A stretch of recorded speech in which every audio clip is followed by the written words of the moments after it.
دنیا پر بزم غوث سلورہ کے زیر اہتمام میلاد النبی صلی اللہ علیہ وسلم کے حوالے سے محفل نعت رسول مقبول منعقد ہوئی۔ محفل نعت میں معززین علاقہ، تاجر برادری، سیاسی اور سماجی شخصیت نے کثیر تعداد میں شرکت کی۔ مزید دیکھتے ہیں ڈاکٹر کاظم عباس بلوچ کی اس رپورٹ میں۔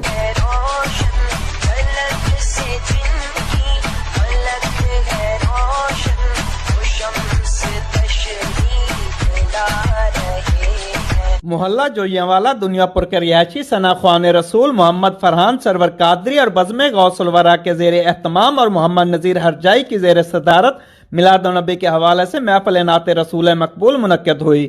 محفل نعت کا آغاز تلاوت کلام پاک سے کیا گیا۔ شہنشاہ نقابت قدیر عالم قادری نے نقابت کے فرائض سر انجام دیے۔ ثنا خوان مصطفیٰ محمد عمر قادری اور محمد صغیر سلیم قادری و دیگر نے بارگاہ رسالت میں ہدیہ نعت و کلام پیش کیے۔ محفل نعت میں معززین علاقہ، تاجر برادری اور سیاسی و سماجی شخصیات نے کثیر تعداد میں شرکت کی۔ محفل نعت کے شرکا میں بذریعہ قرآن اندازی، کلام پاک اور موبائل فون و دیگر انعامات تقسیم کیے گئے۔ محفل نعت کے آخر میں حضور اقدس حضرت محمد صلی اللہ علیہ وآلہ وسلم کی آمد کی خوشی میں کیک کاٹا گیا اور محمد نذیر ہرجائی نے ملک و قوم کی سلامتی کے لیے دعا کرائی۔ کیمرہ ٹیم کے ساتھ ڈاکٹر کاظم عباس بلوچ، راز نیوز، لودھراں۔